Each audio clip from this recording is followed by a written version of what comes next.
नमस्कार मित्रों, मैं हर्षद कुमार त्रिवेदी आपके अपने चैनल हर्षद कुमार त्रिवेदी जी के चैनल पर आप सभी विद्यार्थियों का हार्दिक अभिनंदन करता हूं। आज एक बार फिर से आपके लिए एक बहुत ही महत्वपूर्ण वीडियो जो सभी प्रकार के एग्ज़ामों में पूछे जाने वाले क्वेश्चन का सार है। राजस्थान के इतिहास का गौरव, मेवाड़ का इतिहास का भाग फर्स्ट आपके सामने लाया हूँ मैं। Topic number 5।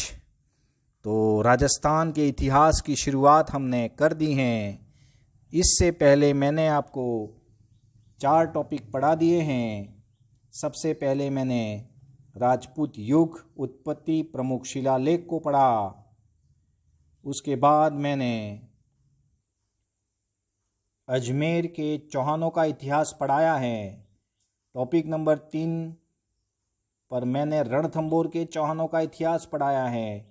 टॉपिक नंबर 4 पर जालौर के चौहानों का इतिहास पढ़ाया है आपको। तो आज का टॉपिक नंबर 5 राजस्थान के इतिहास में टॉपिक नंबर 5 मेवाड़ का इतिहास आपके सामने लाया हूँ। और अगर ये वीडियो आप देख रहे हैं तो उससे पहले मेरे जो भी वीडियो मैंने बनाए हैं वो पहले वाले वीडियो देखें, उसके बाद ही ये वीडियो देखें, क्योंकि आपको इतिहास समझने के लिए क्रम से पढ़ना बहुत ही ज़रूरी है। तो मैंने अपने इस चैनल पर आपको कहा है कि मैं इतिहास के क्रम से पूरा इतिहास पढ़ाऊँगा।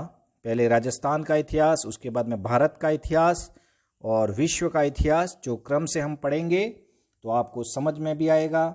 तो कल का मेरा टॉपिक जो था जालौर के इतिहास में मैंने पढ़ाया था, और कल एक वीडियो मैंने लाइव आपके सामने जो बहुत ही महत्वपूर्ण वीडियो था, अलाउद्दीन खिलजी द्वारा राजस्थान के राजपूत राज्यों का जीते गए क्रम को मैंने विस्तार से लाइव आपको समझाया। कैसा लगा आपको ये वीडियो ज़रूर देखें। अगर वो देखा नहीं है आपने तो आप ज़रूर उसे देखें, लाइक करें, शेयर करें और आपके इस चैनल पर बने रहें, क्योंकि अब जो आपके सामने इस चैनल पर एक से एक वीडियो वो लाइव भी आएंगे और मेरे ऑथेंटिक नोट्स के साथ में मेरी जुबानी आपके पास में होगी। तो आप ऐसे ही बने रहे। तो बहुत ही मोस्ट टॉपिक मेवाड़ का इतिहास की शुरुआत हम कर रहे हैं।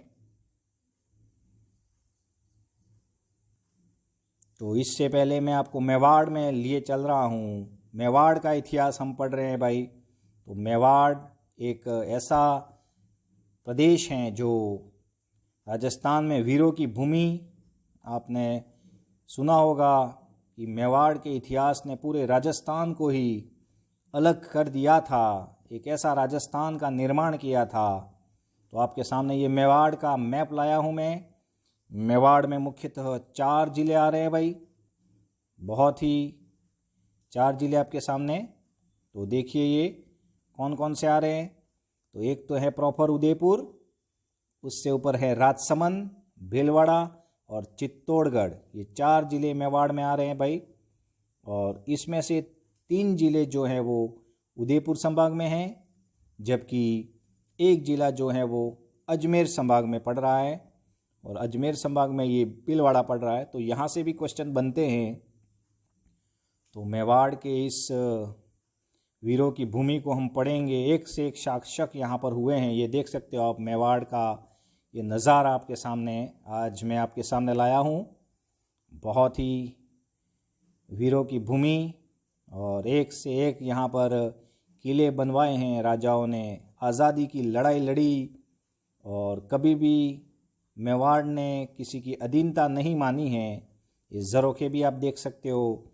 आज भी आप मेवाड़ में जाओगे तो मेवाड़ के लोग हम कभी नहीं भूल सकते। तो मुझे भी मेरे मेवाड़ पर गर्व है। मैं खुद अपने मेवाड़ में, मैं खुद तो वागड़ से हूँ, लेकिन मेवाड़ में मैं 4-5 दिन कंटिन्यू रहा था। एक एक चीज़ मैंने देखी है मेवाड़ की, और वास्तव में मेवाड़ एक ऐसा समृद्ध राज्य था और आज भी हैं कि वहाँ के लोग आज भी मुझे बहुत ही पसंद हैं, तो ये मेवाड़ आपके सामने लाया हूँ मैं। ज़रूर इसके बारे में हम पढ़ते हैं। तो आइए हम मेवाड़ के इतिहास की शुरुआत करते हैं। तो मुख्य बात ये है कि इसमें 4 ज़िले आ रहे हैं। चारों ज़िलों को आपको ध्यान रखना है। कौन कौन से आ रहे हैं भाई? तो उदयपुर, चित्तौड़, राजसमंद और भीलवाड़ा। तो शुरुआत करें। भाग नंबर फर्स्ट। मेवाड़ का इतिहास बहुत बड़ा है, इसलिए मैं उसके भाग बनाऊंगा, ज़रूर देखें आप। तो स्टार्ट करते हैं मेवाड़ के इतिहास की। तो मेवाड़ के इतिहास में मेवाड़ में गुहिल वंश रहा है भाई। और मेवाड़ का पुराना नाम याद रखना आप, शिवी जनपद, राजधानी है नगरी, या इसी को मध्यमिका भी कहते हैं भाई। चित्तौड़ के आसपास का क्षेत्र है भाई ये। मैद जाति का आधिपत्य होने के कारण इसको पुराना नाम है मैदपाट। एक लेखक हुए हैं हमारे श्यामल दास, पूरा नाम है कविराज श्यामल दास। क्या नाम है भाई? कविराज श्यामल दास की पुस्तक है वीर विनोद। याद रखना, सभी क्वेश्चन बन रहे हैं ये। वीर विनोद में हमें मेवाड़ के इतिहास के बारे में जानकारी मिल रही है भाई। और ये समकालीन महाराजा, मतलब श्यामल दास किसके समकालीन थे? तो स्वरूप सिंह, एक महाराणा शंभू सिंह, जबकि एक थे महाराणा सज्जन सिंह। तो महाराणा शंभू सिंह ने तो इतिहास लिखने को कहा था कविराज श्यामल दास को, जबकि सज्जन सिंह ने उन्हें कविराज की उपाधि दी है भाई, कविराज श्यामल दास। और मेवाड़ का इतिहास लिखा है, पुस्तक का नाम भी वही है। 1 लाख रुपये मिले थे उनको। और अन्य उपाधियाँ महामहोपाध्याय उनकी उपाधि मिली है भाई श्यामल दास को। और केसर ए हिंद की उपाधि अंग्रेजों द्वारा दी गई है। तो ये बहुत ही महत्वपूर्ण बातें यहाँ पर लिखी हैं मैंने। तो मेवाड़ के इतिहास में गुहिल वंश सबसे पहले था, और उसका संस्थापक याद रखना आप, गुहिल या गुहादित्य संस्थापक हैं, आदि पुरुष कहते हैं उनको। और पिता का नाम याद रखना शिलादित्य। वल्लभी गुजरात के राजा थे भाई शिलादित्य। कौन कह रहा है? कर्नल जेम्स टॉड के अनुसार। कर्नल जेम्स टॉड का नाम सुना होगा, घोड़े वाले बाबा। और माता का नाम है गुहिल या गुहादित्य का भाई पुष्पावती। 566 ईस्वी में नींव रखी है। और प्रारंभिक केंद्र है नागदा उदयपुर। तो ये ध्यान रखना। तो मेवाड़ में गुहिल वंश की स्थापना गुहिल या गुहादित्य द्वारा की गई है। अगला शासक है जिसका नाम है बप्पा रावल। क्या नाम है भाई? बप्पा रावल। और बप्पा रावल के बारे में हम देखें तो उन्हीं को काल भोज कहते हैं भाई। काल भोज या बप्पा रावल एक ही नाम है। वास्तविक संस्थापक है ये। तो मेवाड़ के इतिहास में गुहिल वंश के वास्तविक संस्थापक का नाम याद रखना, बप्पा रावल या काल भोज। 734 ईस्वी में मान मौर्य अभिलेख में मौर्य शासक मान को हराया है। ये पहले हमने मान मौर्य अभिलेख पढ़ा था अभिलेखों में, तब मैंने आपको बात कही थी। आगे हम देखें तो वेदनाथ प्रशस्ति एवं नैणसी के अनुसार हरित ऋषि के आशीर्वाद से इन्होंने मेवाड़ को प्राप्ति की है भाई, हरित ऋषि के आशीर्वाद से। और उन्होंने एकलिंग जी के मंदिर का निर्माण करवाया। ये क्वेश्चन आ रहा है भाई, एकलिंग जी के मंदिर जो कहाँ हैं? उदयपुर में। तो उदयपुर से 10-12 किलोमीटर दूर है ये। उदयपुर प्रॉपर से 10 किलोमीटर दूर, यानी उदयपुर में ही है एकलिंग जी का मंदिर। तो इनका निर्माण किसने करवाया भाई? तो आपको ध्यान रखना है बप्पा रावल या काल भोज। तो ये देखिए एकलिंग जी का मंदिर उदयपुर में। यहाँ पर ये बप्पा रावल ने इनकी स्थापना की थी। ये एकलिंग जी का मंदिर है भाई। तो आपको एकलिंग जी के मंदिर के दर्शन भी करवा दिए मैंने। चलो देखें आगे। नेक्स्ट शासक अल्लट। अल्लट नाम याद रखना। और अल्लट की ने राजधानी आहड़ बनाई है भाई। हूण राजकुमारी हरिया देवी से विवाह किया है भाई। नौकरशाही का गठन किया है और आहड़ में वराह मंदिर बनवाया भाई। तो अल्लट के चारों कार्य इंपॉर्टेंट है भाई, 4 कार्य मुख्य हैं उनके। तो राजधानी तो आहड़ बनाई है। हूण राजकुमारी हरिया देवी से विवाह किया। ये हूण कौन थे भाई? विदेशी जाति बर्बर लोग थे। बर्बर, बाहुबली मूवी देखी होगी, उसमें जो बर्बर लोग थे वही थे भाई ये हूण। और हूण राजकुमारी हरिया देवी से विवाह। नौकरशाही का गठन किया भाई, नौकरशाही का गठन किया है, ये ध्यान रखने की बात है। यानी प्रशासन का व्यवस्था की है इसने, अल्लट ने मेवाड़ में। और आहड़ में वराह मंदिर बनवाया। उसके बाद में आएंगे शक्ति कुमार। और शक्ति कुमार के समय में मालवा के परमार शासक मुंज ने मेवाड़ पर अधिकार किया है भाई।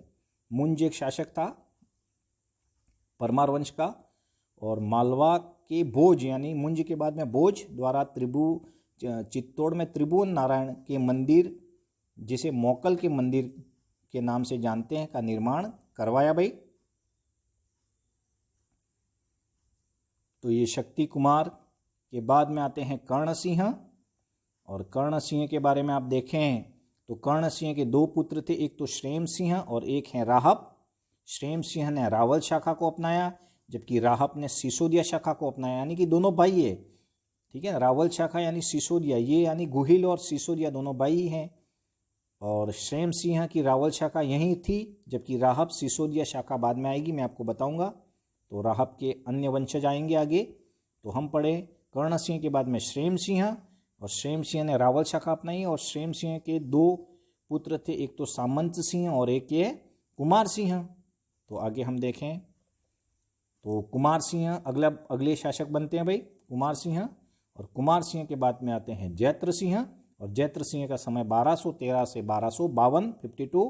दिल्ली सल्तनत के इल्तुतमिश, नाम सुना था, इल्तुतमिश गुलाम वंश का शासक था ये। पहले के वीडियो आपने देखे हो तो सारा समझ में आ जाएगा, आपको कोई देखने की ज़रूरत नहीं है। तो इल्तुतमिश दिल्ली सल्तनत के शासक थे, गुलाम वंश के दूसरे शासक, पहले कुतुबुद्दीन ऐबक और दूसरे इल्तुतमिश। इल्तुतमिश की बेटी रजिया, नाम सुना था। तो दिल्ली सल्तनत के इल्तुतमिश ने 1227 में मेवाड़ की राजधानी नागदा पर आक्रमण किया भाई, नष्ट कर दी नागदा को। दोनों के बीच में भूताला का युद्ध हुआ भाई, भूताला का युद्ध। तो जैत्र सिंह ने नई राजधानी बनाई है चित्तौड़ को। तो बहुत इंपॉर्टेंट बात है, कब बनाई? तो 1238 में। किसने बनाई? जैत्र सिंह ने। तो स्टार्ट में हम देखें तो ये नागदा, आहड़ व चित्तौड़ मेवाड़ की राजधानी स्टार्ट में हम देखें तो कौन कौन सी हैं भाई?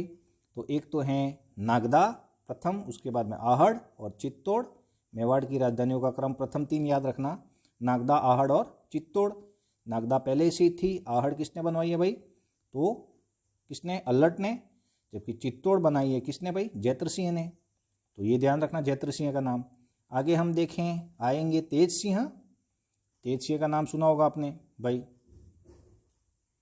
तो तेज सिंह अगले शासक। तेज सिंह के समय में भाई क्या होता है? उपाधियों का दौर शुरू हो रहा है भाई। किसका दौर शुरू हो रहा है? उपाधियों का दौर शुरू हो रहा है भाई। और देखें तो उन्होंने कौन सी उपाधि धारण की है? परम पट्टारक, महाराजाधिराज, परमेश्वर, प्रौढ़ प्रताप आदि उपाधियां धारण की भाई। तेज सिंह की बात करें, इनके समय में मेवाड़ चित्रकला का प्रथम चित्रण ग्रंथ श्रावक प्रतिक्रमण सूत्र चूणी आहड़ में कमल चंद्र चित्रकार द्वारा चित्रित किया है। तो बहुत इंपॉर्टेंट बात याद रखने की बात है कि प्रथम चित्रकला का प्रथम चित्रण किसके समय? तो तेज सिंह के समय में उपाधियों का दौर शुरू हो रहा है। तो ये ध्यान रखने की बात है। किसने? कमल चंद्र चित्रकार ने। नाम क्या है चित्रण का? तो श्रावक प्रतिक्रमण सूत्र चूणी, कहाँ? आहड़ में। तो तेज सिंह के बाद में समर सिंह बने। समर सिंह के दो पुत्र थे, एक तो है रतन सिंह और एक है कुंभकर्ण। कुंभकर्ण ने नेपाल में गुहिल वंश की नींव रखी है भाई। नेपाल चला गया भाई कुंभकर्ण।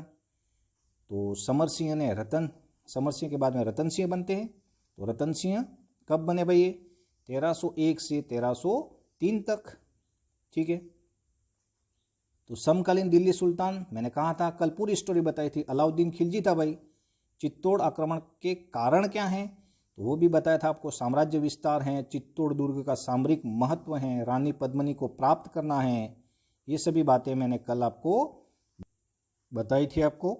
तो ये देखिए रावल रतन सिंह 1301 से 1303 में मेवाड़ के महाराणा गुहिल वंश के शासक हैं ये। और रावल शाखा से संबंधित ये उनकी रानी पद्मावती या पद्मनी उनकी रानी थी भाई ये। और यहाँ तक हमने, और ये उनके यानी सेनापति थे भाई घोरा बादल, इनका नाम सुना होगा आपने। और वहाँ का शासक जो था वो अलाउद्दीन खिलजी। ये अलाउद्दीन खिलजी, ये घोरा बादल जो रतन सिंह के सेनापति और पद्मनी के रिश्तेदार थे भाई, पद्मावती और ये रतन सिंह। तो अलाउद्दीन आक्रमण कर रहा है, उसके बारे में मैंने कल आपको बताया था विस्तार से, आपने ज़रूर वो वीडियो देखा होगा। अब हम यहाँ देखें तो चित्तौड़ पर आक्रमण कर रहा है, लेकिन ये पद्मनी कौन थी? तो सिहल द्वीप श्रीलंका राजा गंधर्वसेन की पुत्री थी भाई। राघव चेतन कौन था? तो रतन सिंह का तांत्रिक ब्राह्मण, जिन्होंने अलाउद्दीन को पद्मिनी की खूबसूरता के बारे में बताया था भाई। और बताया किसने था? तो राघव चेतन ने। तो कौन आया? अलाउद्दीन आया, देखने के लिए आया पद्मिनी को। कहाँ देखा उसने? तो पद्मिनी को देखने के लिए आया, वो चित्तौड़ आया भाई। तो आया और रानी का महल था ये, पद्मिनी का महल आप देख सकते हो। और रानी इस महल में खड़ी थी और सामने यहाँ पर कौन था भाई? यहाँ पर अलाउद्दीन। तो खूबसूरत है, ये देखने के लिए। राजा ने कहा देख सकते हो आप, कोई बात नहीं। तो रानी यहाँ से दिखती है भाई, और यहाँ परछाई में रानी दिख रही है परछाई में, और वो अलाउद्दीन उस पर क्या हो जाता है? फिदा हो जाता है हम कहते हैं। और वो वास्तव में वो रानी इतनी खूबसूरत थी। अब क्या होगा भाई? तो अब मुख्य बात यही होगी कि अलाउद्दीन क्या करेगा? धोखा करेगा भाई। अलाउद्दीन देखने के लिए आया था, लेकिन वो फिर सैनिकों को यहाँ पर अटैक करेगा, तो यहाँ पर लड़ाई होगी भाई। तो 1303 ईस्वी में राजस्थान का दूसरा साका होगा भाई, चित्तौड़ का प्रथम साका। दूसरा क्यों? क्योंकि पहला रणथंभौर में हो गया 1301 में, अलाउद्दीन द्वारा किया गया। मैंने पूरा वीडियो आपको बनाया भी है और नोट्स भी बताए हैं, तो समझ में आ गई होगी बातें आपको। तो 1303 में यहाँ अलाउद्दीन वर्सेस रतन सिंह के बीच में। जीतेगा कौन? अलाउद्दीन जीतेगा भाई। केसरिया करेंगे रतन सिंह और गोरा बादल, आपको बताया मैंने अपनी, गोरा बादल। जौहर करेगी पद्मिनी या पद्मावती। चित्तौड़ का नाम बदलकर क्या रखेगा अलाउद्दीन? ख्रीजाबाद। और ख्रीस खां को वहाँ का अधिकारी नियुक्त करेगा। तो ये पूरी स्टोरी की जानकारी हमें कहाँ मिल रही है भाई? तो मलिक मोहम्मद जायसी की पुस्तक का नाम है पद्मावत, 1540 में। और गुहिलों की रावल शाखा के अंतिम शासक थे भाई रतन सिंह। तो ये रतन सिंह यही थे, अंतिम शासक थे। क्वेश्चन यहाँ से बन रहे हैं, प्रत्येक क्वेश्चन इंपॉर्टेंट है। तो गुहिलों की रावल शाखा के अंतिम शासक हैं रतन सिंह, तो ये ध्यान रखना है आपको। तो रतन सिंह यहाँ पर मर गए। तो 1303 से 1326 तक, 1303 से 1326 तक चित्तौड़ पर अलाउद्दीन के वंशजों का राज रहेगा भाई। तो 1303 से 1313 तक ख्रीस खां का रहेगा भाई, ख्रीस खां। 1303 से 1313 तक वो रहेगा। उसके बाद में 1313 से 1321 तक मुच्छला मालदेव रहेगा वहाँ पर। और 1321 से 1326 तक जैसा सोनगरा चौहान रहेगा भाई। तो ये 1303 से 1326 में अलाउद्दीन के वंशजों का राज रहेगा, ये ध्यान रखना। लेकिन 1326 में वापस कौन आएंगे? तो आएगा सिसोदिया वंश, कोई राहब वाला, उनका ही वंशज। और उनका वंशज था महाराणा हम्मीर, का नाम सुना होगा आपने। 1326 से 1364 उनका समय है। 1326 में जैसा सोनगरा चौहान को हराकर वापस सिसोदिया वंश की नींव मेवाड़ में रखेगा ये महाराणा हम्मीर। और इनके बाद जो भी वंशज आएंगे यहाँ से लगा के वो राणा या महाराणा की उपाधि लेंगे। पिता का नाम है महाराणा हम्मीर के ठाकुर अरी सिंह, सिसोदा थे भाई ये। और 1326 में चित्तौड़ पर पुनः अधिकार करेगा भाई ये। तो इसीलिए महाराणा हम्मीर को मेवाड़ के उद्धारक या मेवाड़ की पुनः स्थापना करने वाले कहा जाता है भाई।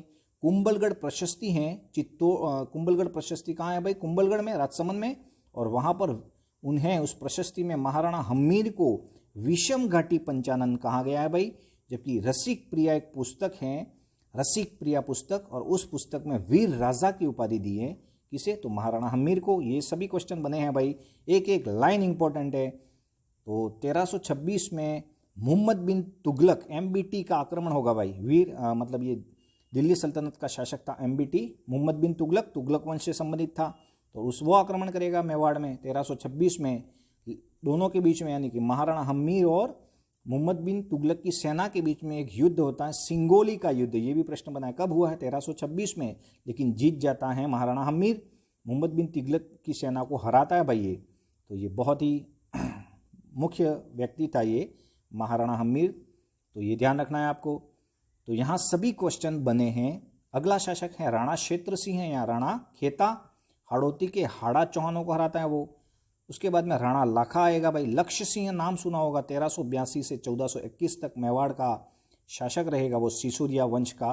तो अगला हम देखें, उसके बाद देखें हम, तो ये है राणा लाखा के बारे में। तो राणा लाखा जो है वो मेवाड़ के हैं भाई, ध्यान रखना है। बहुत एक स्टोरी इसके इनके बारे में बता रहा हूँ मैं आपको।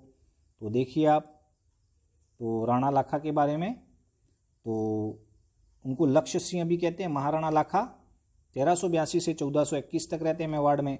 अब महाराणा लाखा या लक्ष्य सिंह की पहली पत्नी से उत्पन्न पुत्र था जिसका नाम याद रखना महाराणा चूड़ा नाम रहेगा, क्योंकि राणा या महाराणा लगाएंगे तो उनका नाम रहेगा राणा चूड़ा। ये कहाँ के हैं भाई? मेवाड़ के। समझना बात को, ये बहुत इंपॉर्टेंट बात बता रहा हूँ।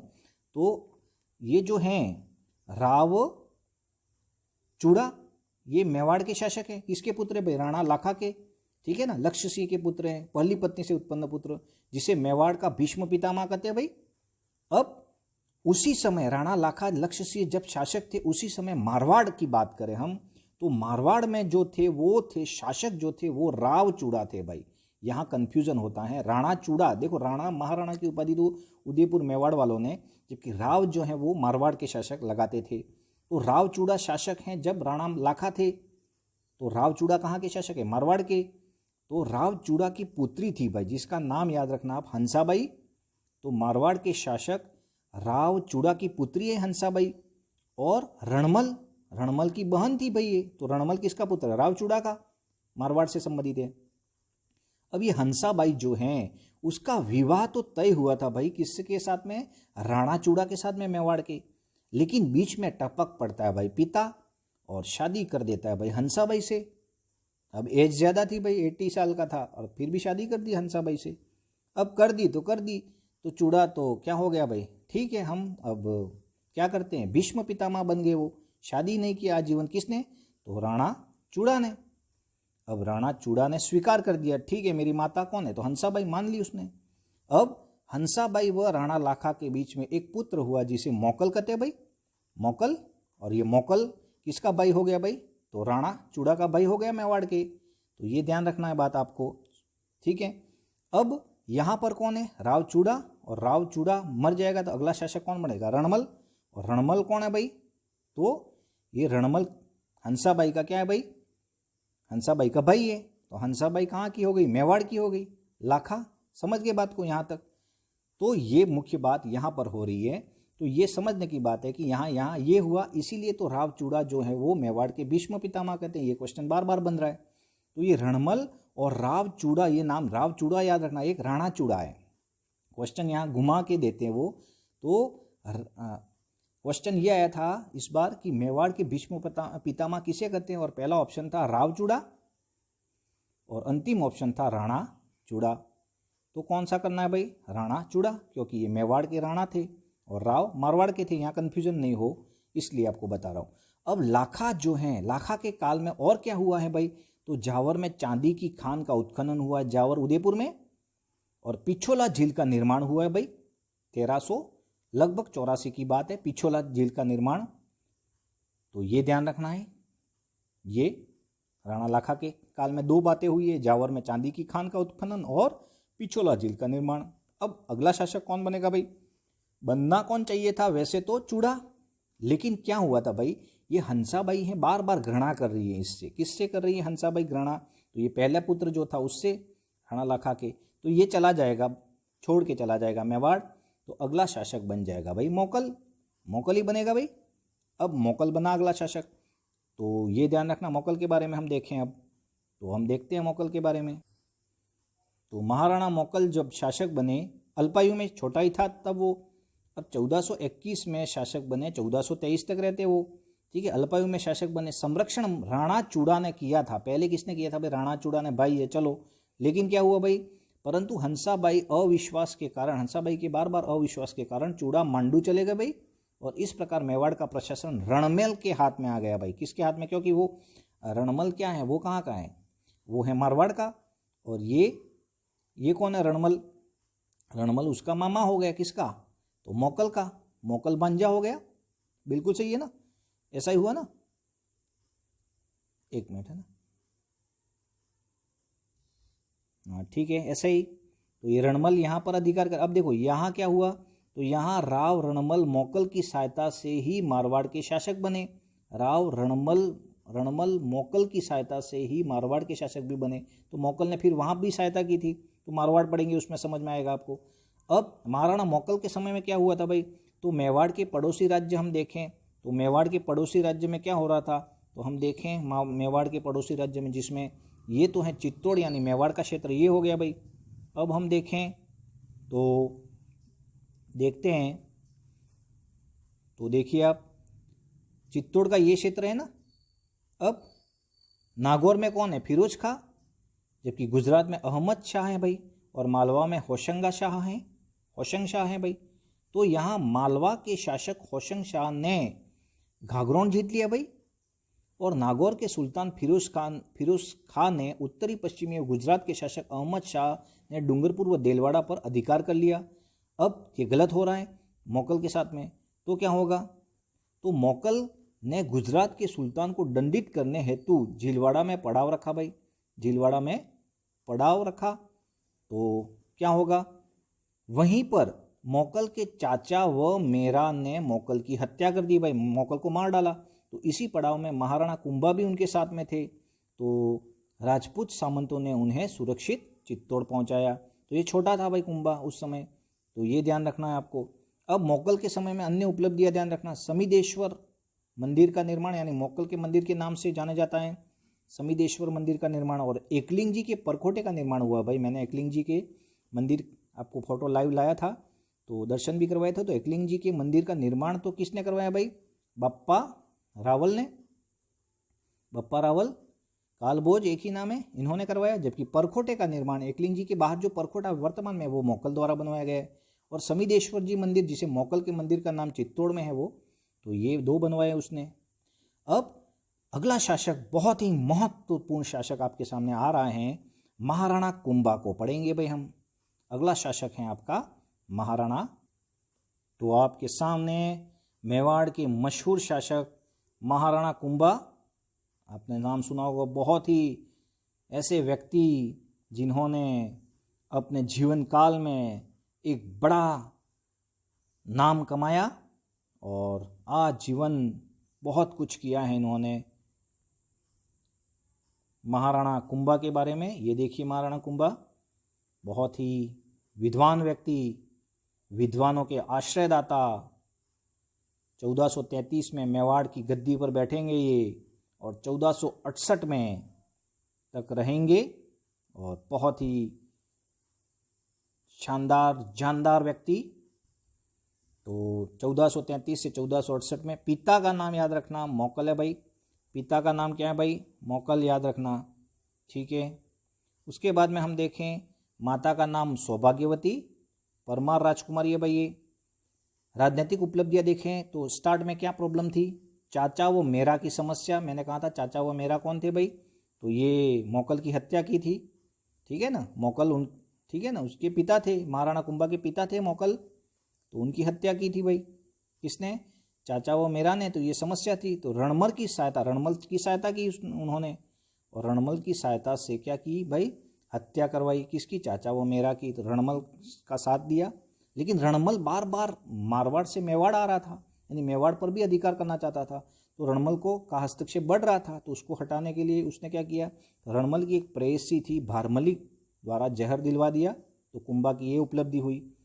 उसके बाद में राजनीतिक उपलब्धियों में देखें तो मेवाड़ के राणा चूड़ा नाम सुना था, भीष्म पितामह ने मंडोर पर अधिकार कर लिया था भाई।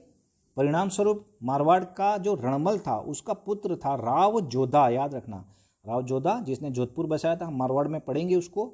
उसने काहूनी बीकानेर में शरण ली थी भाई, तो ये भी ध्यान रखना है। और मुख्य बात ये है कि 1453 में, अब देखो यहाँ पर आपको ये समझना है कि मारवाड़ व मेवाड़ में क्या हो रहा है? संघर्ष हो रहा है भाई। क्यों? रणमल यहाँ आ रहा था, तो वापस महाराणा कुंभा ने रणमल की हत्या करवाई है, तो मारवाड़ व मेवाड़ में संघर्ष शुरू हो रहा है, आपस में लड़ा रहे हैं ये लोग, ठीक है ना। लेकिन यहाँ पर क्या होगा? महाराणा कुंभा जो हैं उन्हीं के समय में उन्होंने एक उपलब्धि ये हासिल की कि 1453 में जोधा द्वारा मंडोर पर पुनः अधिकार किया गया भाई। जोधा द्वारा, पहले काहूनी में शरण ली थी जोधा ने। जोधा कौन है? रणमल का पुत्र है मारवाड़ से, तो ये काहूनी में शरण लेगा, लेकिन वो राणा चूड़ा जो था वो मंडोर पर अधिकार कर लेगा। राणा चूड़ा की मृत्यु हो जाएगी, उसके बाद में यहाँ पर जोधा वापस आ जाएगा मंडोर में, यानी मारवाड़ में। और अब क्या होगा भाई? तो अब देखें आवल बावल की संधि। मुख्य बात तो यही है कि आवल बावल की संधि यानी मेवाड़ मारवाड़ संधि हुई है भाई 1453 में, जिसके तहत क्या होगा, तो राव जोधा जो रणमल का पुत्र था, राव जोधा की पुत्री है जिसका नाम है श्रृंगार देवी का विवाह कुंभा के पुत्र रायमल से होगा भाई। तो ये आवल बावल की संधि होगी भाई। कौन करवाएगा, तो ये हंसाबाई करवाएगी भाई, यानी कुंभा की दादी है हंसाबाई। तो ये समझने की बात है, पूरा इतिहास आपको समझना चाहिए। तो आवल बावल की संधि यानी मेवाड़ मारवाड़ संधि 1453 में, यानी लड़ाई हो रही थी तो संधि हो गई दोनों के बीच में। क्या हो गया, शादी हो गई। तो राव जोधा की पुत्री श्रृंगार देवी का विवाह कुंभा के पुत्र रायमल से हुआ, मैत्री संबंध हो गया भाई। अब महाराणा कुंभा को पढ़ रहे हैं हम। तो महाराणा कुंभा के बारे में हम देखें, साम्राज्य विस्तार। आबू सिरोही की विजय प्राप्त की सबसे पहले उन्होंने। सहस्त्रमल चौहान को हराया है भाई, बसंतगढ़ दुर्ग बनवाया सहस्त्रमल चौहान को हराकर। किसने भाई, कुंभा ने, ये ध्यान रखना आप। उसके बाद में हम आगे देखें तो आबू, क्या देखें हम, तो ये देखिए आबू सिरोही की तो विजय प्राप्त की, सहस्त्रमल चौहान को हराकर बसंतगढ़ दुर्ग बनवाया। हाड़ौती विजय, बूंदी के शासक बेरीसाल को पराजित किया उसने। मेवाड़ मालवा संबंध, बहुत इंपॉर्टेंट बात यहाँ पर है कि मेवाड़ मालवा संबंध हम देखें तो क्या हुआ था, तो मालवा का शासक था महमूद खिलजी फर्स्ट है, याद रखना महमूद खिलजी फर्स्ट है, ये याद रखना आप। अब पिता होशंगाबाद का ही तो ये लड़का है, कौन, महमूद खिलजी प्रथम। कारण क्या है मेवाड़ मालवा संबंध, तो ये आप देख सकते हो। तो ये देखो कारण है, एक तो मेन कारण होता है साम्राज्य विस्तार, दूसरा कारण है एक महपा पवार करके एक व्यक्ति था, ठीक है। महपा पवार कौन था, तो ये मोकल का हत्यारा था भाई। तो मांडू मालवा में शरण दी। मांडू मालवा का शासक कौन है भाई, तो ये महमूद खिलजी फर्स्ट ने इसको शरण दी महपा पवार को। महपा पवार कौन है, तो महाराणा कुंभा के पिता का हत्यारा है भाई ये। तो इसको बुलाया भाई महाराणा कुंभा ने, कहा कि आप उनको वापस दे दो मेरे को, लेकिन नहीं दी। किसने नहीं दी, नहीं भेजा, तो महाराणा इसने महमूद खिलजी फर्स्ट ने। तो अब क्या होगा, तो मांडू मालवा में शरण दी, यह मोगल का हत्यारा था भाई। तो दोनों के बीच में एक प्रसिद्ध युद्ध होगा भाई, फेमस युद्ध, जिसका नाम आपको याद रखना है सारंगपुर का युद्ध। कौन सा युद्ध होगा भाई, सारंगपुर का युद्ध। एमपी में एक स्थान है सारंगपुर, एमपी मध्य प्रदेश का, मध्य प्रदेश की राजधानी भोपाल है भाई।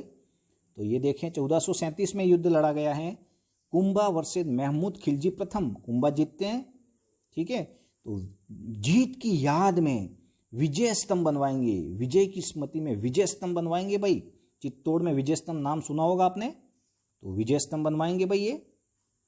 तो ये देखिए विजय स्तंभ, जिसे विष्णु ध्वज के नाम से भी जानते हैं, ये चित्तौड़गढ़ के किले में विजय स्तंभ, जो माध्यमिक शिक्षा बोर्ड का प्रतीक चिन्ह है भाई, और राजस्थान पुलिस का भी प्रतीक चिन्ह है ये।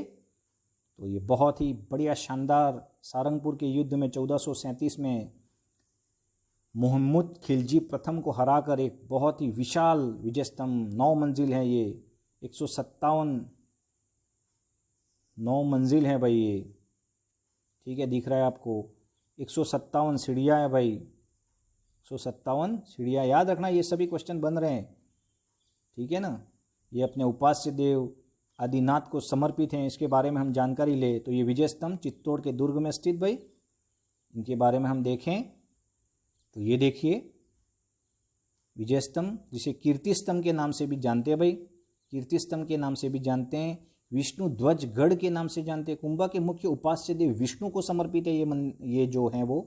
माध्यमिक शिक्षा व पुलिस का प्रतीक चिन्ह है भाई ये, और 9 मंजिल हैं, 122 फीट ऊंचा है, 157 सीढ़ियाँ हैं। मूर्तियों का शब्दकोश कहते हैं भाई इसको, ठीक है ना। मूर्तियों का अजायबघर कहते हैं। वास्तुकार याद रखना, वास्तुकार का नाम याद रखना, जैता, नापा, पोमा और पूजा, याद रखना आप, जैता, नापा, पोमा, पूजा वास्तुकार है विजय स्तंभ या कीर्ति स्तंभ के। एक और जैन कीर्ति स्तंभ उसके पास में ही है, जैन व्यापारी जीजा शाह द्वारा स्थापित हैं। कब, तो 11वीं शताब्दी में, ये ध्यान रखना। 70 फीट ऊंचाई है उसकी। यह स्तंभ जैन धर्म के प्रथम तीर्थकर आदिनाथ को समर्पित है भाई ये, आदिनाथ स्मारक भी कहते हैं इसको। तो जैन कीर्ति स्तंभ अलग है, जबकि विजय स्तंभ या कीर्ति स्तंभ एक अलग है, तो ये ध्यान रखना है। आगे हम देखें तो मेवाड़ गुजरात संबंध हम देखें तो कुंभा पढ़ रहे हैं हम, मेवाड़ गुजरात संबंध देखें तो गुजरात का शासक कौन है भाई, कुतुब शाह है भाई। कौन है ये, कुतुब शाह है, कुतुबुद्दीन। कारण क्या है, तो साम्राज्य विस्तार, यही बात रहेगी। और दूसरा कारण है नागौर की राजनीतिक स्थिति में मेवाड़ गुजरात संघर्ष के कारण रही है भाई, पहले से ही आपको मैंने पढ़ाया था। तो कुंभा के समय में फिरोज खां की मृत्यु हो गई भाई। बाद में क्या हुआ, नागौर में उत्तराधिकारी संघर्ष शुरू हुआ जिसमें कुंभा ने शम्स खां को मदद की तथा उसे कहा कि नागौर किले की मरम्मत न करना, साम्राज्य विस्तार न करना, यूँ कहा कुंभा ने, ठीक है। परंतु शम्स खां ने गुजरात के शासक कुतुबुद्दीन के साथ मिलकर कुंभा के खिलाफ षड्यंत्र रचने लगा, तो मेवाड़ पर अधिकार करने की सोचने लगा भाई। कौन ये, तो फिरोज खां के बाद में जो हुआ था वो शम्स खां, तो गुजरात से संधि करने लगा। इसी संयुक्त मोर्चे को कुंभा ने क्या किया भाई, पराजित किया है। तो उपलब्धियाँ क्या हासिल की है भाई कुंभा ने, तो कुंभा की उपलब्धियाँ हम देखें तो देखिए आप, तो कुंभा की उपलब्धियों में पहली उपलब्धि है चंपानेर की संधि भाई। चंपानेर की संधि याद रखना, बार बार क्वेश्चन आ रहे हैं, 1456-57 में हुई है भाई ये। तो किस किस के बीच में हुई थी याद रखना, गुजरात के शासक कुतुब शाह व मालवा मांडू सुल्तान महमूद खिलजी प्रथम ने कुंभा मेवाड़ के विरुद्ध संधि की है, लेकिन असफल रही है भाई ये। तो चंपानेर की संधि किस किसने की है, तो गुजरात के शासक कुतुब शाह प्लस कौन है भाई, प्लस महमूद खिलजी प्रथम, दोनों के बीच में तो हुई थी लेकिन किसके विरुद्ध हुई थी, कुंभा के विरुद्ध, जिसे असफल की है कुंभा ने। तो ये बड़ी उपलब्धि उन्होंने हासिल की, चंपानेर की संधि 1456-57 की बात है। महाराणा कुंभा की सांस्कृतिक उपलब्धियां याद रखना आप, सांस्कृतिक उपलब्धियां बार बार पूछी जा रही है। तो सांस्कृतिक उपलब्धियों में हम देखें, कला के क्षेत्र में देखें तो स्थापत्य कला, चित्रकला, मूर्तिकला व संगीत कला में हम देखें तो राजप्रसाद कुंभा ने चित्तौड़ व कुंभलगढ़ के राजप्रसाद किलों का निर्माण करवाया भाई। उसके बाद में बहुत सारे मंदिर बनवाए कुंभा ने। रणकपुर पाली कुंभा के मंत्री धारण शाह द्वारा, निर्माण शिल्पी कौन है, देपांक। तो रणकपुर पाली का मंदिर बनवाया भाई इन्होंने, किसने बनवाया, कुंभा ने। तो ये देखिए रणकपुर मंदिर आपके सामने है, लाइव पाली से 1444 खंबे, और धरण शाह द्वारा मंत्री था ये कुंभा का, उसने कहा। और शिल्पी, ये देखो शिल्पी कौन है, देपांक। बहुत ही शानदार मंदिर है ये, रणकपुर पाली में कभी जाओ आप तो ज़रूर देखें। रणकपुर पाली का ये मंदिर महाराणा कुंभा द्वारा बनाया गया ये। उसके बाद में बहुत सारे मंदिर बनवाए उन्होंने। कुंभ श्याम मंदिर बनवाया भाई चित्तौड़ में, मीरा मंदिर चित्तौड़ में, कुशाल माता का मंदिर बदनौर बिलवाड़ा में बनवाया है, श्रृंगार चौरी का मंदिर बनाया। कुंभा की पुत्री थी रमाबाई, नाम सुना होगा, उनके विवाह था मंडप के रूप में श्रृंगार चौरी का मंदिर चित्तौड़ में बनवाया था भाई ये महाराणा कुंभा ने। दुर्ग के बारे में देखें तो श्यामल दास की पुस्तक का नाम वीर विनोद ग्रंथ के अनुसार हम देखें तो तत्कालिक 84 दुर्गों में से 32 दुर्ग किसने बनवाए भाई, महाराणा कुंभा ने बनवाए भाई 32 दुर्ग, जिसमें कुंभलगढ़ दुर्ग जो शिल्पी कौन है, मंडन है, जिसमें कटारगढ़ है, और कटारगढ़ राजसमंद में पड़ता है, वही कुंभलगढ़ दुर्ग कुंभा का निवास स्थान है। और उसी स्थान पर हत्या हुई है, कहाँ, किसकी, कुंभा की, उदा द्वारा, ये हम पढ़ेंगे आगे। तो कुंभलगढ़ दुर्ग बनवाया भाई शिल्पी मंडन है, ठीक है ना। किसने बनवाया भाई, महाराणा कुंभा ने 32 दुर्ग बनवाए। इसमें ये देखिए आपको मैं ले जा रहा हूँ कुंभलगढ़ में, राजसमंद में, बहुत ही शानदार दमदार किला, राजस्थान का सबसे सिरोमौर किला के नाम से जानते हैं, मेवाड़ की आँख कहते हैं भाई इसको। तो ये बनवाया इन्होंने महाराणा कुंभा ने कुंभलगढ़ का दुर्ग। और ये देखिए आप, इसकी जो बनावट है आज भी वहीं वैसी की वैसी, और एक शानदार दुर्ग है, बहुत ही शानदार दुर्ग। आप ज़रूर जाएं राजसमंद में इस दुर्ग को देखने के लिए। महाराणा कुंभा की जान शान और एक बहुत ही दमदार दुर्ग कुंभलगढ़ का किला आपके सामने। तो ये दुर्ग बनवाया उन्होंने, 32 दुर्ग बनवाए, इसमें से ये फेमस दुर्ग था भाई। और भी इसके जो शिल्पी याद रखना मंडन है भाई कुंभलगढ़ का। उसके बाद में देखिए कौन सा दुर्ग बनवाए, अचलगढ़ सिरोही में, बसंतगढ़ सिरोही में, बदनौर का दुर्ग भीलवाड़ा में, मचान का दुर्ग है राजसमंद में, और भोमट का दुर्ग सिरोही में। मुख्य दुर्ग आपको बताया मैंने, 32 दुर्ग वैसे बनवाए हैं, तो आप पढ़ सकते हो महाराणा कुंभा कितने महान व्यक्ति थे, तो ये आपको ध्यान रखना है। अगली बार हम देखें चित्रकला के क्षेत्र में, हम देखें तो सुपासनाह चरित्र नामक ग्रंथ चित्रित करवाया ना भाई उन्होंने मेवाड़ में। सुपसनाह चरित्र नामक ग्रंथ चित्रित करवाया महाराणा कुंभा ने। संगीत कला में देखें तो संगीत कला में भी वो विद्वान थे, स्वयं संगीतज्ञ थे भाई, ठीक है ना। उनके सारंग व्यास संगीत गुरु थे भाई महाराणा कुंभा के। संगीत गुरु का नाम सारंग व्यास। रमाबाई कौन है? तो पुत्री थी उनकी, संगीतज्ञ हैं जिसे वागीश्वरी के नाम से जानते हैं भाई। साहित्यिक उपलब्धियां हम देखें कुंभा की, स्वयं आश्रयदाता थे, ठीक है, स्वयं साहित्यकार थे। तो रसिक प्रिया जयदेव के गीत गोविंद पर कुंभा ने टीका लिखा है भाई। ये रसिक प्रिया पर, जयदेव की रसिक प्रिया पर गीत गोविंद पर कुंभा ने टीका लिखा है। और उनके द्वारा साहित्यिक उपलब्धियों में हम देखें बहुत ही इंपॉर्टेंट ग्रंथ संगीत राज, संगीत मीमांसा, सूड प्रबंध, कामराज रतिसार, हरि वार्तिक, संगीत रत्नाकार, चंडी शतक पर टीका लिखा। तो ये महत्वपूर्ण आप याद कर दें, ज़रूर याद करें, हर बार क्वेश्चन बन रहे हैं। आरएस, पटवारी, रीट, हर एक एग्जाम में, ग्राम विकास अधिकारी, ठीक है ना, ये कंप्यूटर शिक्षक भर्ती आ रही है, इस सब में ये बहुत ही महत्वपूर्ण है महाराणा कुंभा। आगे हम देखें तो विद्वानों के आश्रयदाता थे, साहित्यकार थे। तो विद्वान में मंडन था उनके, विद्वान, और मंडन ने बहुत सारी ग्रंथ लिखे हैं, जिसमें मंडन जो था वास्तुकला से ग्रंथ लिखा है उन्होंने, मूर्तिकला में लिखा है, अन्य ग्रंथ लिखे हैं। वास्तुकला में उन्होंने राजवल्लभ, प्रसाद मंडन, वास्तुशास्त्र और वास्तु मंडन नामक पुस्तकें लिखी, जबकि मूर्तिकला में रूप मंडन और देवी मूर्ति प्रकरण, अन्य ग्रंथ में सुगंध मंडन, वेद मंडन और कोडन्य विधान, ये सभी पुस्तकें मंडन द्वारा, जो विद्वानों के आश्रयदाता में मंडन प्रथम थे। और मंडन के भाई थे एक नाथा, और नाथा जो मंडन के भाई थे साहित्यकार थे, इन्होंने एक पुस्तक लिखी है वास्तु मंजरी, नाथा द्वारा लिखी गई है। उसी प्रकार गोविंद मंडन के पुत्र थे भाई ये, और उनकी पुस्तकें बार बार पूछी जा रही है, कलानिधि, उद्रार धोरणी और द्वार दीपिका। तो ये ऑथेंटिक नोट्स है पूरे, आप याद करें, कलानिधि, उद्रार धोरणी और द्वार दीपिका पुस्तक है गोविंद की। और गोविंद कौन है भाई? मंडन का पुत्र है, जबकि मंडन का भाई है नाथा। ये याद रखना, नाथा की वास्तु मंजरी। कान्हा व्यास, एकलिंग महाकाव्य का लेखक हैं कान्हा व्यास। तो महाराणा कुंभा के जैन साहित्यकार थे भाई। जैन साहित्यकार कौन थे उनके दरबार में? सोम सुंदर, सुंदर सूरी, मुनि सुंदर और जय चंद्र सूरी। नाम याद रखना, बार बार पूछे जा रहे हैं। उसके बाद में हम देखें, कवि अत्रि महेश का नाम सुना होगा। कीर्ति स्तंभ प्रशस्ति के जो लेखक थे वो शिल्पी थे। ये कवि अत्रि महेश नाम सुना होगा। ये कीर्ति स्तंभ प्रशस्ति जो विजय स्तंभ में है, तो उसके जो थे वो कवि अत्रि महेश। कविराज की उपाधि कीर्ति स्तंभ प्रशस्ति के शिल्पी थे कवि अत्रि महेश। जबकि विजय स्तंभ के शिल्पी कौन है भाई? तो जेता नापा पोमा पूजा। कुंभा प्रसिद्ध नाटककार थे भाई। नाटकों की भाषा याद रखना, उनकी कौन कौन सी 4 भाषाएं थी? मेवाड़ी, संस्कृत, मराठी और कन्नड़ थी उनकी भाषा। उसके बाद में देखिए उपाधियाँ, अभिनव भट्टाचार्य उनकी उपाधि है भाई। संगीत के क्षेत्र के कारण उनको अभिनव भट्टाचार्य कहते हैं। राणा रासो यानी साहित्यकारों के द्वारा उनको राणा रासो की उपाधि दी है। उसी प्रकार हाल गुरु यानी दुर्ग के कारण उनको हाल गुरु की उपाधि दी है।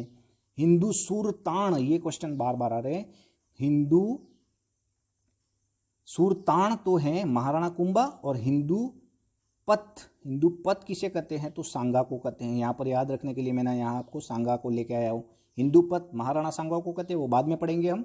हिंदू सुरताण किसे को कहते हैं? मुस्लिम शासकों द्वारा दी गई है। किसको दी गई है भाई उपाधि? तो महाराणा कुंभा को दी गई है भाई, ये ध्यान रखना आप। इन्हीं को दान गुरु, छाप गुरु, चाप गुरु यानी धनुविद्या में विद्वान थे, इसलिए चाप गुरु कहते हैं भाई।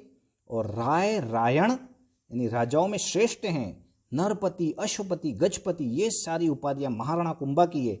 इतने विद्वान व्यक्ति है भाई ये महाराणा कुंभा, इतने विद्वान व्यक्ति हैं। कौन है भाई? महाराणा कुंभा इतने विद्वान व्यक्ति हैं, उसके बावजूद भी उनका ही एक पुत्र था उदा या उदयकरण ने इनकी हत्या कर दी है भाई 1468 ईस्वी में। इनकी हत्या कर दी है कटारगढ़ में, राजसमंद में। तो उदा को मेवाड़ का पितृहंता कहा जाता है भाई। पितृहंता किसे कहते हैं?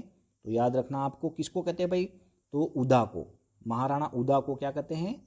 पितृहंता कहते हैं भाई। तो ये एक बहुत ही गलत मैसेज था हमारे यहाँ पर कि इतने बड़े विद्वान हैं ये, इतने बड़े विद्वान, और फिर भी क्या हुआ भाई? इनकी हत्या हो गई है। तो ये किसने हत्या की है भाई? महाराणा उदा ने। 1468 में कुंभा की हत्या मेवाड़ के पितृहंता सामंतों का विरोध हुआ, उन्होंने हत्या की थी, सामंत विरोध करेंगे ही। तो वो कहाँ चले गए थे भाई, मंडू यानी एमपी, लेकिन वहाँ पर बिजली गिरी भाई, उनको बिजली गिरी और मर गए वो महाराणा उदा। तो मर तो जाएंगे क्योंकि उनको मारा था, तो पिता को मारा। तो महाराणा उदा को मेवाड़ का पितृहंता कहा जाता है, याद रखना। तो महाराणा उदा को बिजली गिरेगी और बिजली से उनकी मौत हो जाएगी। तो अगले शासक बनेंगे महाराणा कुंभा के पुत्र थे भाई वो, उनका नाम है महाराणा रायमल। अब महाराणा रायमल के बारे में आगे हम कल पढ़ेंगे, आगे देखेंगे, उसके भाग नंबर 2 में देखेंगे क्या होगा महाराणा रायमल का, और उसके बाद आएंगे महाराणा सांगा। तो ये डिटेल हम कल पढ़ेंगे, अगले वीडियो में हम पढ़ेंगे। तो इस प्रकार मैंने आपको मेवाड़ के इतिहास की शुरुआत की है। टॉपिक 5 लेके आया हूँ आपके पास में, और बहुत ही शानदार मेवाड़ के ठिकानों का इतिहास हमने देखा। 4 जिले आ रहे हैं, उदयपुर, राजसमंद, भीलवाड़ा, चित्तौड़गढ़। ये पूरा मेवाड़ आपको मैंने दिखाया है इस वीडियो में। आप ज़रूर लाइक करें, शेयर करें, अधिक से अधिक लोगों को इस चैनल पर जोड़ें आप। और पढ़ना क्या है वो महत्वपूर्ण है। पढ़ते तो सब हैं, लेकिन पढ़ना क्या है वो बहुत ही महत्वपूर्ण है। तो ये मेवाड़ के इतिहास में हमने रतन सिंह, उसकी रानी पद्मनी, घोड़ा बादल, अलाउद्दीन खिलजी को लाए हम, विजय स्तंभ को लाए भाई, पद्मनी का महल चित्तौड़ में लाए, रणकपुर का मंदिर लाए, कुंभलगढ़ का किला लाए हैं हम। ये देखिए आप कुंभलगढ़ के किले में कितनी शानदार ये, और ये कुंभ श्याम मंदिर को भी हम लाए हैं, बहुत ही शानदार। ये एकलिंग जी का मंदिर लाए हमने, और बहुत कुछ हमने देखा। तो टॉपिक नंबर 5 राजस्थान के इतिहास में मेवाड़ के इतिहास को हमने देखा है। तो अधिक से अधिक इस वीडियो को लाइक करें, शेयर करें, और अगले मेरे 4 वीडियो ज़रूर देखें। ये 5 वीडियो, अगले जो वीडियो आएंगे बहुत ही महत्वपूर्ण रहेंगे। इतिहास को आपको पूरी तरह से एक सटीक ऑथेंटिक द्वारा आपको पढ़ाया जा रहा है। ऑथेंटिक नोट्स हैं मेरे, और जहाँ पर लाइव आना पड़े वहीं लाइव भी आऊँगा मैं। तो इसी प्रकार आप मेरे से जुड़ते रहिए इसी चैनल पर। आपका अपना चैनल हर्षद कुमार त्रिवेदी जी के चैनल को लाइक करिए, शेयर करिए, सब्सक्राइब ज़रूर करिए। अगले वीडियो के लिए आप तैयार रहिए। तब तक के लिए जय हिंद, जय भारत।